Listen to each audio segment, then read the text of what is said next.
The population story. Are we really overcrowded? Never in human history has the Earth felt as crowded as it does today. As of the early 2020s, the global population has passed 8 billion people, a number that would have been almost unimaginable just a few generations ago. To put that into perspective, in 1800, there were only about 1 billion humans on the planet. By 1940, that number had grown to 2.3 billion. In 1970, it reached 3.7 billion. And by 2016, we were already at 7.4 billion. In little more than a century, the world's population didn't just grow, it exploded, increasing more than fourfold. So what does this mean for our future? Are we heading toward a world of endless megacities, overflowing slums, and massive waves of migration? Will pollution, disease, and resource shortages spiral out of control? Are conflicts over food, water, and energy inevitable in an increasingly crowded world? Or is this fear itself part of the problem?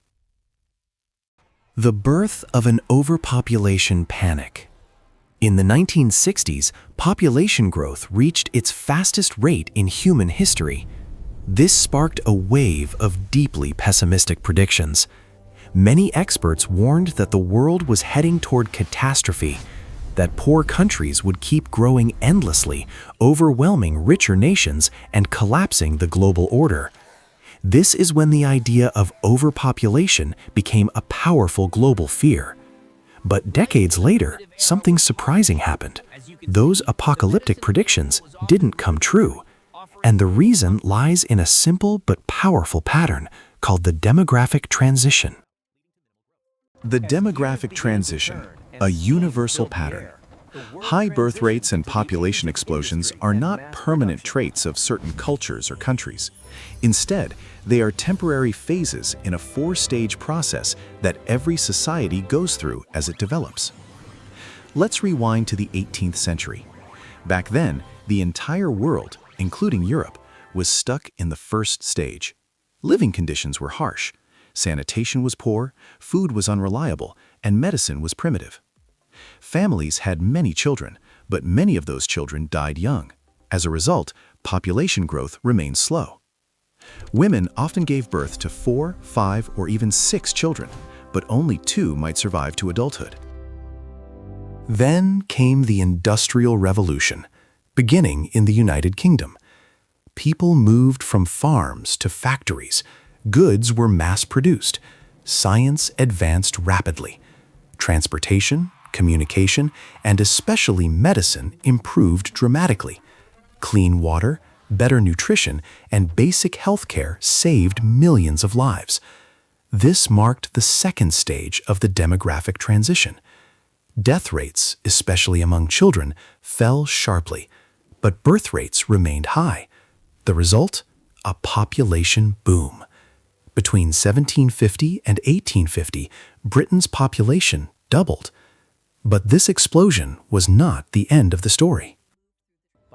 Why population growth slows down. As survival became the norm rather than the exception, families began to change their behavior. Parents no longer needed many children to ensure that some would survive. Women gained greater access to education and opportunities. Living standards improved. This triggered the third stage. Birth rates began to fall. Eventually, societies reached a new balance: low death rates and low birth rates. Population growth slowed, stabilized, and in some countries, even reversed. This is the fourth stage of the demographic transition. And crucially, this pattern is not unique to Europe. The global catch-up. Today, nearly every country in the world is moving through these same stages, just at different speeds. So why is the global population still growing? The answer is momentum. The large generations born during the population booms of the 1970s and 1980s are now having children of their own. Even though they are having far fewer children than their parents, their sheer numbers still push the total population upward. Globally, the average number of children per woman has dropped from around 5 in the 1960s to about 2.3 today, and it continues to fall. Take Bangladesh. In the early 1970s, women there had an average of 7 children, and 1 in 4 children died before the age of 5. Today, child mortality has dropped to below 4%, and the average family has just over 2 children. This isn't an exception, it's the rule. Some countries made this transition faster than others. Malaysia and South Africa did it in just over 3 decades. Bangladesh took around 20 years. Iran achieved it in roughly 10. Why so fast? Because these countries didn't start from scratch. They benefited from modern medicine, global knowledge, and international support. Why this matters to everyone. Helping countries improve healthcare, reduce child mortality, and expand education isn't just charity, it benefits the entire world. When people live longer, healthier lives, they choose smaller families. Poverty declines, migration pressures ease, global stability improves. And the progress is real. The share of humanity living in extreme poverty is lower today than at any point in history. So, what does the future hold?